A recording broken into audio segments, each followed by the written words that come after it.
So today's main act is going to be from Carbon Health. I mentioned that earlier, and we're going to hear from Hanah and Bosmat on engineering onboarding. And so this is a topic that is near dear to me. I've seen it a number of times, experienced it deeply at Twitter, and then obviously with a number of other organizations secondhand.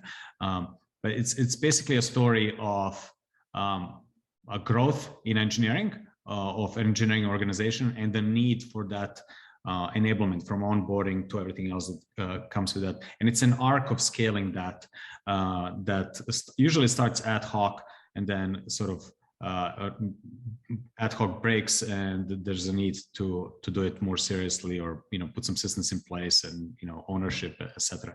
So I'm super excited to hear the Carbon Health story with Hanah and Bosmat. So with that, I'm going to stop sharing and pass the mic over to them. I should also mention that it's one of the first time we have both speakers in the same physical space, which is awesome. So yeah, so just bear with them if there's any sound issues. It should be okay. So with that, I'll just pass it on.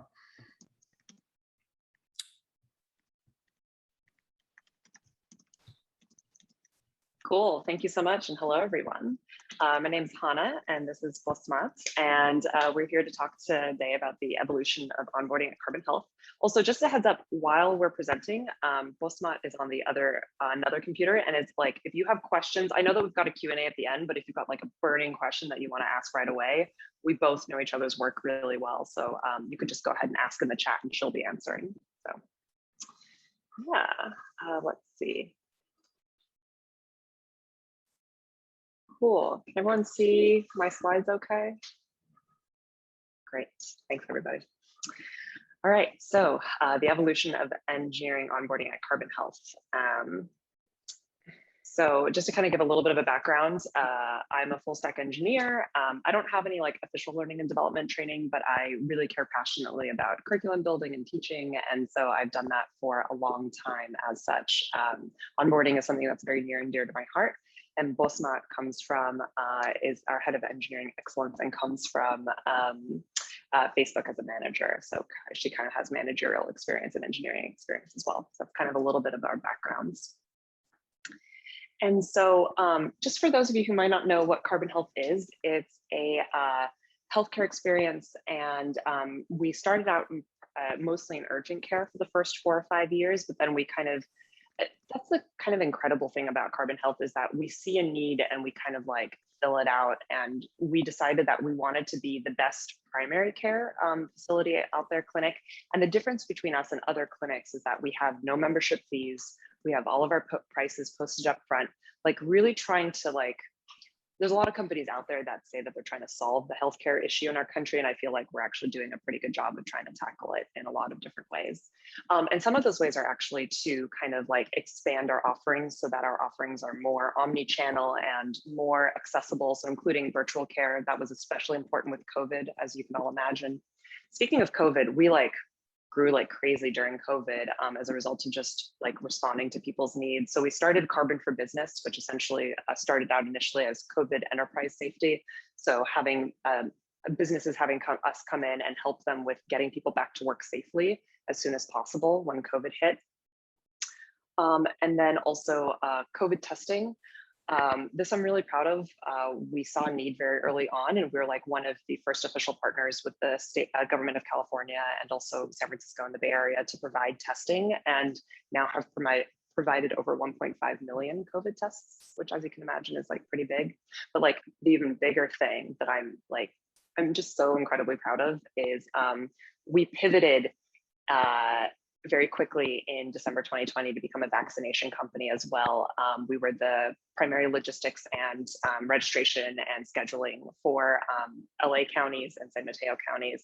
And just to kind of like show a few pictures, this is Dodger Stadium, the biggest COVID vaccine site in America, 5,000 people a day. And we were the ones that were able to help the city of Los Angeles pull this off. So it's like, I don't know, I honestly get like a little teary-eyed. Like it was incredible superhuman work on so many of our staff members, but it's kind of unspeakable, the stuff that we were able to pull off. And so kind of to talk about like we grew a lot during COVID, and to talk about that, we'll kind of marry the idea of like, well, what did our engineering onboarding look like, and what did our engineering growth look like during that time?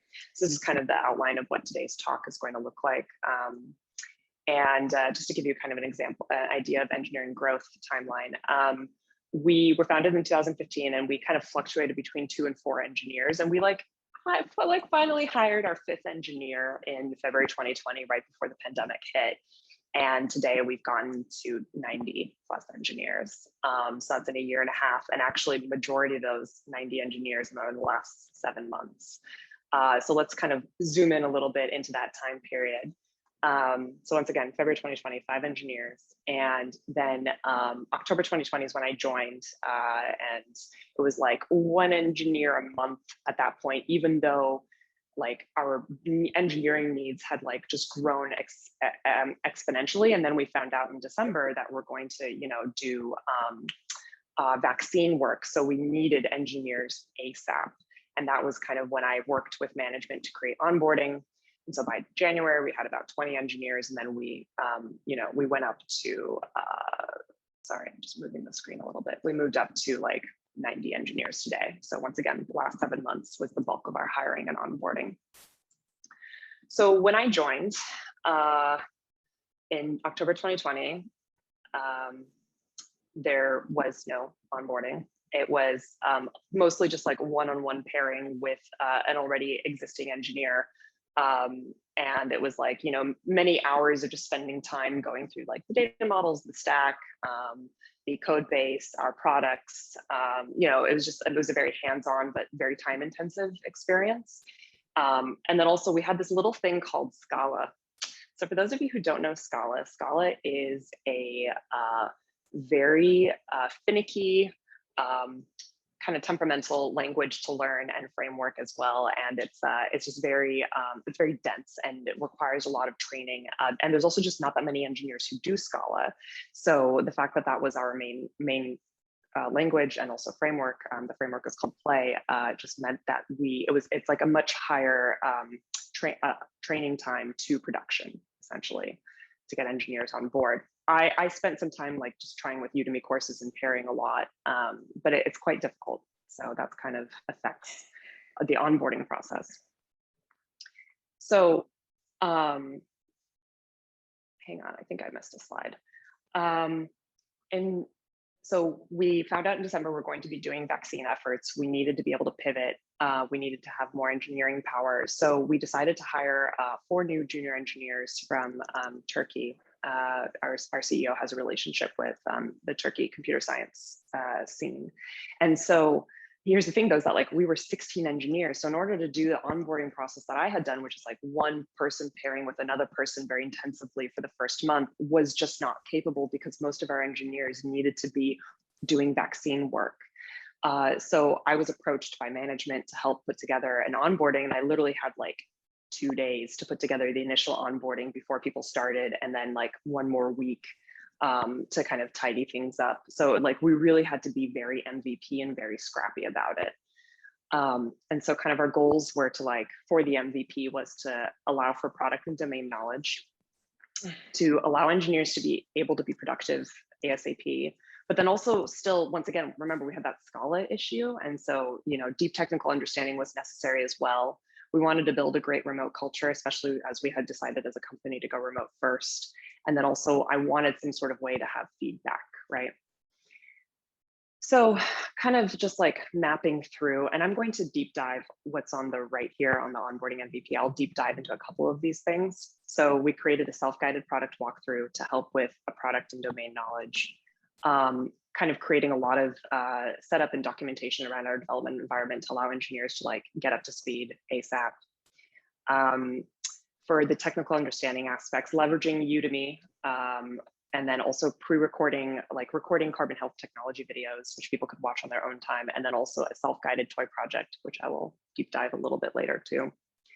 And then for building a great remote culture, I introduced Zoom meet and greets with every single team. And so all the new engineers met all the teams, and it was kind of structured where it was, where are you from? What are you working on? But also like a silly question, like, if you were on a reality TV show, what reality TV show would you be on? And mine was always Great British Bake Off because, of course. And then a feedback system was weekly retros. So all of this onboarding, here was contained in a doc of docs, just like, lightweight, as easy as it could go. It was day-by-day tasks every week. We had readings, videos, et cetera, things that they needed to accomplish.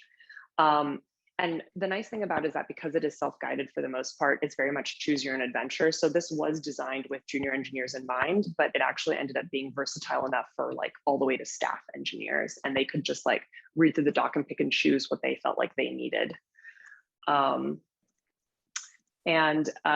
We used Google Doc. It's just a very lightweight, solution. I didn't have time. Once again, I had 2 days. I didn't have time to like look at LMSs or think about like what we could do with that or how that was going to move forward.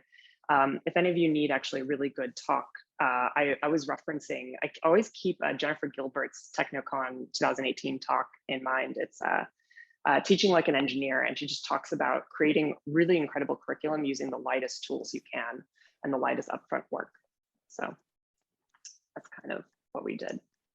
So this is kind of what the schedule ended up looking like. So it was 5 weeks, which is like, I think pretty long for an engineering onboarding, but once again, there's just the need for deep technical understanding, especially around Scala, especially around our code base, is kind of what led to this.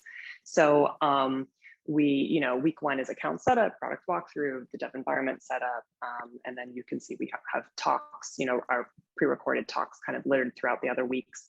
Week 2 is the Scala Udemy tutorial. It's like 15 hours, very in depth.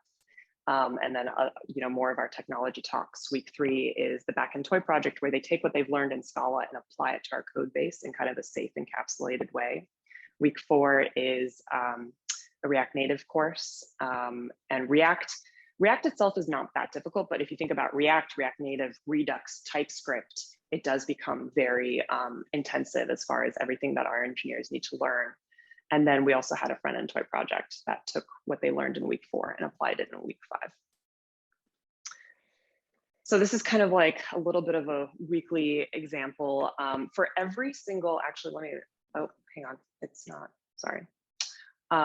For every single thing that was in our schedule here, we pretty much had office hours for it. So like all the talks had office hours, all the toy project had office hours. And what that allowed us to do is like, instead of that one-on-one engineer time, it was like 1 engineer to 4 new engineers. And it was only for 1 or 2 hours a day, as opposed to the entire day of hand-holding. So it was just like about also resource allocation and efficiency. So you can see here, I'm sorry, I think that our presenter slide situation is kind of, there we go, apologies. So the toy project office hours, you can see that they're littered throughout the week. We've got the meet and greets throughout the week. We've got video Q&As as well, so follow-ups to all the pre-recorded videos, et cetera. So it's like pretty hands-on and pretty intensive. Just to give you a little bit of an in-depth of like what a self-guided product walkthrough look like. We have 5 different apps, and we also have like healthcare domain knowledge that we need people to learn and understand. So we'd give give tasks to accomplish on each of our different products, give solution videos so that if people didn't have to be stuck, right? And then also have a follow-up office hour to support people. Good things about the product walkthrough is that it allowed people to find bugs. It gave people really hands-on instruction. Like when I learned about our product, I just watched my onboarding buddy for 3 hours walk through the product, and I didn't feel like I learned anything. So this is really hands-on. The downside of this, of course, is like, if someone gets stuck, what do you do? It's like, it was a very good learning tool in a lot of ways. We had carbon health technology videos that we recorded, and we spaced out throughout onboarding. But to give that human touch, we had short Q&A sessions so that people should watch the video first and then come to the QA session prepared to ask questions around different topics, architecture, testing, best practices, et cetera. And then the meaty part was the toy project. And a toy project essentially is like fake tasks, but using our actual code base. They had to create a doctor with specialties both on the back end and the front end. So you had to create the API layer. Everyone had to create, the model and the controller and the migrations and et cetera. And then everyone on the front end had to create the components in order to display that. And kind of, there was a lot of tips and tricks and hand holding as well through the document, and there was office hours as well. So it's just kind of like it's a really low maintenance way to introduce people to our code base, as opposed to like, once again, one-on-one pairing with a real task. So overall, that was like onboarding MVP. That's what I came up with and like was doing for 3 months. It was very comprehensive. People loved it. I don't think that there was like, I think that a lot of people come from backgrounds where they just don't have any sort of engineering onboarding. In a way, it was forcing function for better documentation. In the toy project, we had instructions about how to do best practices. Well, that means we need to actually have those instructions, and getting leadership on board to kind of help out with that was extremely crucial. People loved it, as I mentioned before. The cons were managers complained it was too long. 5 weeks is a long time. But like the thing is, like, I just didn't have time to like, I was also still working as an engineer or attempting to complete coding work. So like, I just didn't have time to be like, okay, what could we change? What could we improve, et cetera. It did not scale well. Once again, I just didn't have, like, we were doing one group a month, whereas like we started, needing to do it every 2 weeks or so, right? Scheduling took a lot of time, all those office hours, all those meet and greets. And like, I just didn't have time to think about, okay, other than retros, what do we do in order to get extensive feedback to see if it's actually working? Also, the last thing, I did forget to put this on the slide, but the last thing is that all of the topics and Q&As and office hours and like everything that was, all of these office hours and Q&As were pretty much done by like the main 3 people, like the main 3 engineers who had been at Carbon for a long time, which meant that like there was quite a bit of load of them, and it wasn't spread around as much as it could be, even like as people were ramping up. So the great part though is that we hired a new CTO, and she saw the work that I was doing, thought it was valuable enough to like hire a full-time learning and development manager, Bosmat. And so this is kind of the part of the picture where Bosmat comes in full-time to take the work that I've done and make it even better, and like actually give it the love and attention that it needs. So we're going to talk a little bit about the evolution of the onboarding. And I'm going to give over the mic to her.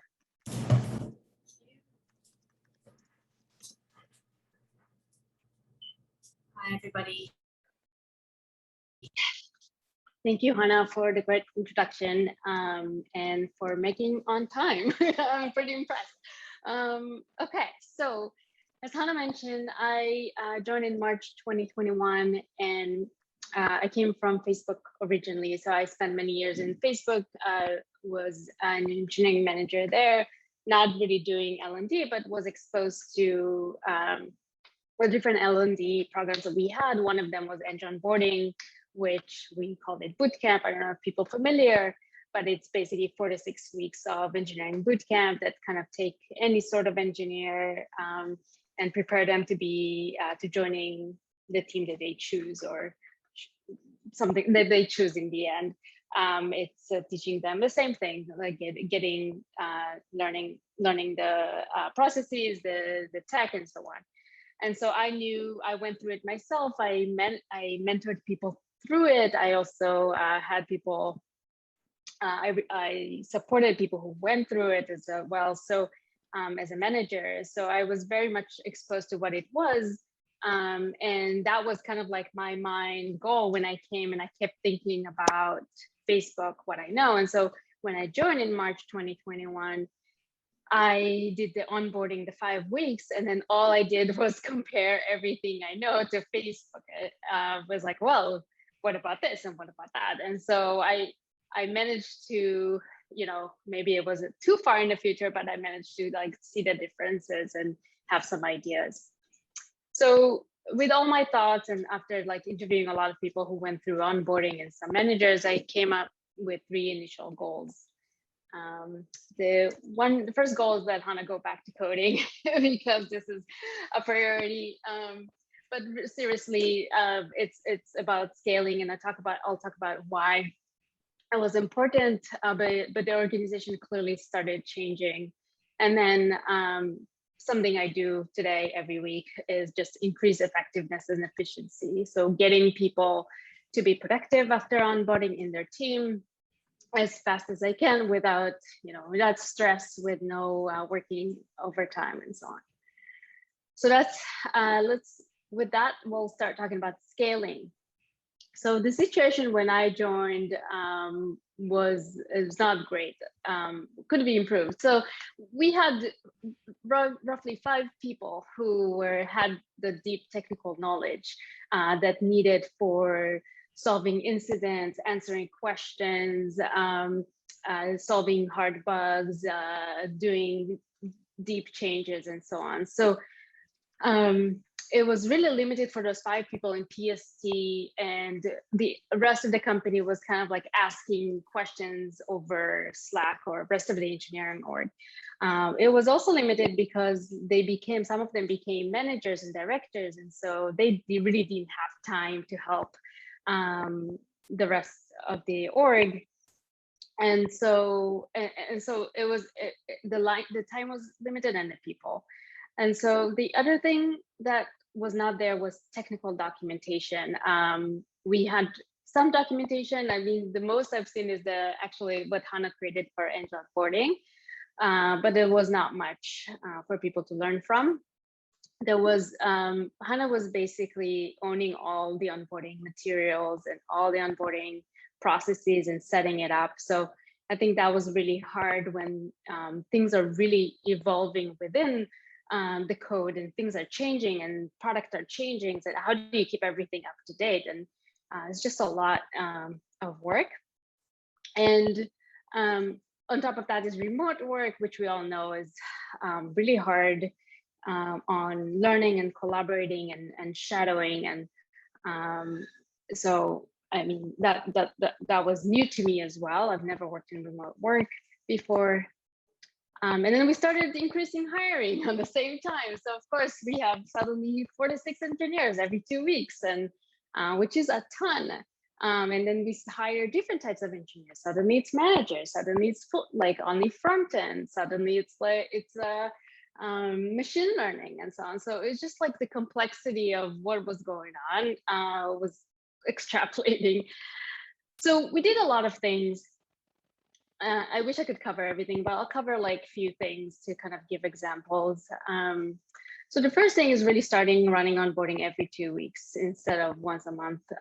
So a calendar for onboarding could look like this, where on the bottom you will see the different meetings. On the top, you'll see the different people who are going through onboarding. Well, their names are marked, but basically what you see here is like 3 different cohorts on the same time in onboarding, and they are basically on different timelines. So 2 weeks every differences. And we kind of had fun with different emojis and call them in different ways. So that really needed me to, that required a lot of more automation and streamline of how I manage onboarding. And then the meetings really invited the class or the cohort that is needed for that meeting. The second thing is some things we did for knowledge spread and ownership.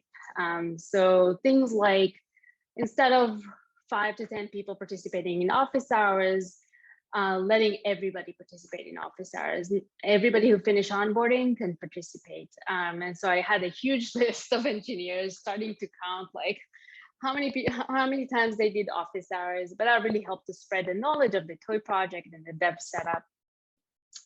And also transferring some of the ownership. So you see here an example of a talk that we give, and instead of the main tech lead, or now director, we started moving the ownership to one of his tech lead. And then we also, they were in charge of that topic, meaning they created best practices for that topic. They created the video, and they were in charge of answering the FAQ that we added in the end that really also minimized the time for Q&A. So that was helpful. The biggest thing we did, I feel like, and there's a lot of small stuff, but the biggest thing is the documentation culture. When I joined, I don't think there was a documentation culture. There was like 5 tools for documentation. And so Hanah really wanted to migrate everything to one place and start documentation culture. And so we decided on Confluence as a tool where we're going to have all our documentation for all R&D set up. And we put an easy to navigate structure that everybody looked at it and say, oh, okay, I know where to find A and B and C, or I know where to add information here. And of course, that takes management as well. And then it takes training to teach people how to use Confluence. It's not the easiest tool if people use it to understand how to edit and change things or to add new documents. And then basically my role was to be a cop for a long time. So, I mean, I'm still a cop, but it's been helpful. So basically what I do is just remind people to document and to point to documentation all the time. And that actually works. So at the beginning, it kind of looked like this, where somebody says something that they found, and I was like, hey, can you please document this? And then once you do it enough times, you become very, I felt like really annoying. And I was worried that people will feel like they don't want to post anymore because I will be the one who's like, can you please document it? So I created this meme, which, just to make it a little bit lightweight. And then somebody converted it into like a reaction. If you can see on the bottom next to the, I don't know what that is, high fives. And then that was a sign, okay, get it documented. And then eventually like people started posting with already documentation in line. I'm not saying this is a perfect system today. I'm still a cop in some places, but it's definitely a big change. And we get a lot of great feedback on our documentation when people onboard. So that's documentation culture. Okay, so let's talk about effectiveness and efficiency. And that's something that I'm working on all the time. There's a few things to mention here. There's, as Hanah mentioned, it's a big learning curve. Like I was thinking about, Facebook and how we managed to get everything done in 4 weeks, and I think the difference is like at Facebook we had a really strong infrastructure, and the tooling were so great. But here in a startup where everybody's kind of touching everything and there's so many tools, it's just it's just too much. And so there's a big learning curve here. I also saw there's missing topics that I was missing when I joined, and I was like, oh gosh, I'm gonna make it longer. That was not a great feeling. And then managers in the same time complained it was too long. So that was really hard to kind of work with. And then we had a way to Hanah talked about the retros, like basically asking every week, what went well, what didn't go well, but we didn't really have a way to say, did we do our job well? So this is the kind of like, and again, we did a lot of stuff. I'm gonna cover 2 main things.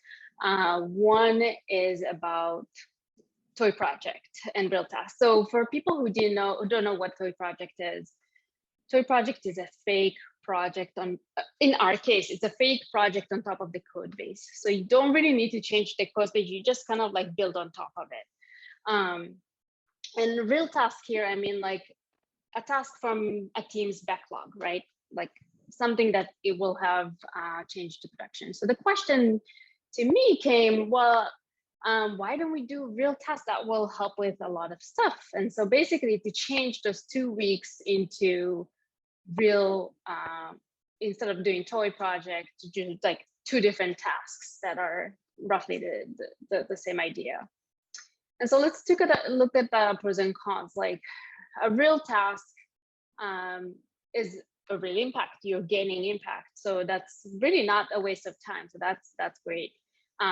you getting the person to be exposed to the processes of the team, deployment, talk to the people, like talk to a designer, talk to a tech lead, whatever. You're getting the person to be exposed to the code base. They probably need to debug it. Maybe they need to change it. Maybe they need to refactor it. You get probably a higher satisfaction just because people are more proud of changing things in production. And you also, that also could help with the idea of managers feeling like, oh, after 5 weeks, I actually finished 2 tasks. So that's better than something else without that. On the other hand, Toy Project really help with the scaling piece because you have one task that is known to all the engineers and they can all help with it. And we have 1 office hours per day. So one person can help 5 people at the same time. So that, and nobody needs to create new tasks all the time. So that's great. It's kind of, for us, from the feedback, we learned that it's kind of like a step towards the real code, because our code is a startup code. It's Scala. It's like, it's hard to dive into. We found that the Toy Project was like a step into that direction. So first you understand with the Toy Project, oh, those are the frameworks, those are the main blocks of the code base. And then once I understand that, then I'll dive into even more complexity. So that was really good for that. And then it ensures some sort of baseline for everybody. If I want to make sure if we have the new best practice and we want everybody to practice this, we can ensure that with the Toy Project, right? If it's testing, if it's like learning about whatever, that was really nice for that. Where a real task, you know, it depends on the task. And then we perfected it in the end of it. Like today, the Toy Project is easy to do by yourself. I almost like all the office hours are just canceled because nobody needs them. There's so much documentation there. It's pretty straightforward. So in the end, you know, I did a lot of research on this, talked to many people. In the end, I decided to leave the Toy Project as it is, but to allow managers to replace the Toy Project with their own tasks. So if a manager of a team wants them to practice the same kind of idea of a Toy Project, but as a real task, and had the support and the bandwidth to support this person with everything they needed through it, and they could do it. And of course, assuming this is a task that there's no stress on it, and it's easy to understand and it's scoped and so on. So that really helped with the managers who felt like onboarding was long. And those managers keep doing that pretty often today. The last topic I'm going to talk about is success measurement. So, you know, for me, from coming from Facebook, like I want to have measure my impact, right? It's like how we used to work. I found that we kind of have, we started having 2 types of like feedback and kind of like understanding our success. So the first thing is the qualitative part, the weekly retros. I added more time to them. And I also started having one-on-ones on a regular basis with the hiring managers to kind of, and these were really good for like the type of feedback that is like anecdotal and like, this process could be changed, or this talk is not relevant, or it actually gave me like a good assessment on like how long each task, like how long does this dev environment setup takes? Is it 2 days? Oh no, it's in 1 day now. Whoa, great. So things that are more like processes or anecdotal, we do them today every time, and every week we have action items, and the people who are onboarding actually help to fix the onboarding, and to improve it, not fix, but improve it. So our onboarding keeps changing, and we know on a weekly basis how successful that week was for them. But if you look at like quantitative feedback or like success metric, we started a survey, right? Anonymous survey. After 3 weeks after graduation, both the manager and the new hire get the survey and they answer. The idea is like once they finish the onboarding, you know, and gone into the code, and now that they understand, oh yeah, it would have been nice if I learned that, or this was not useful. So that's the idea. And on managers, we didn't really get much participation. I didn't want to pressure on them because they have too much work at this point, but we did get participation with the new hires. And this was like pretty cool to see. Like some of our questions are, would you recommend shortening the onboarding time? And so most people said no, definitely not. So that's really, that was really great to kind of validate our current point of view from new hires perspective. And then, for example, how much did this onboarding prepare you for your job? And so you can see that most of the people felt like it prepared them for their job, but some of them didn't so much. And so you can see we started looking at like more over time, and then, oh, I can debug those like 2 weeks. Were there like probably machine learning people, or like people who maybe we got on onboarding that were not didn't practice really what they needed to practice in onboarding. To be honest, there's a lot of improvements there, and I'll talk about it in the improvements, but overall, the overwhelming feedback that we get today is very positive. It's just nice to have a way to measure it. So, okay, so let's talk about what's next for us. The first thing is really to create paths or tracks. We have like tracks for front end only, back end only, and full stack, but we don't have tracks for DevOps, for machine learning, part-time people, managers. We don't have those at all. And then we want to create curriculum, like to change some of our curriculum, moving to LMS, so will give us tracking and also like just make things a little bit simpler. We're still using Confluence for our onboarding doc, which has been pretty useful because people could just change it and improve it as they go.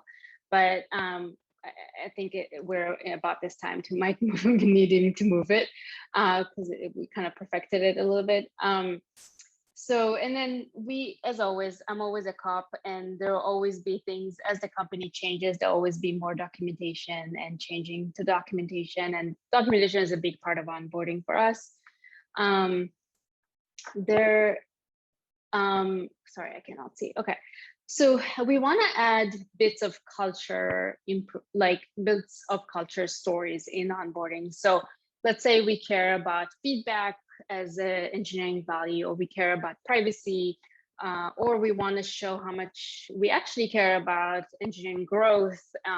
We can have people who've gone through something in Carbon and share their stories and help get people watch those videos. And so they get familiar with kind of like what is Carbon Engineer stands for and what do we care about. And then again, the success metrics, I'm hoping that we can get into goaling against it and be more focused on what do we want to achieve in every quarter. So that will be something. In order to get there, we really need to button up the surveys and getting the data on time. And yeah, on Team Update, we actually hired our second L&D manager. She's actually here, Gemma. She will be joining in a month, so we're super excited to have her on board. Okay, so Hanah?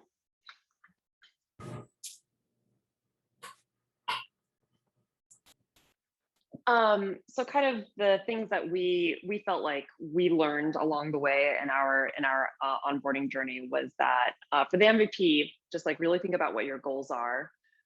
Start small and lean, you know, doc of docs of just whatever you can get your hands on, and whatever's going to work for you to begin with.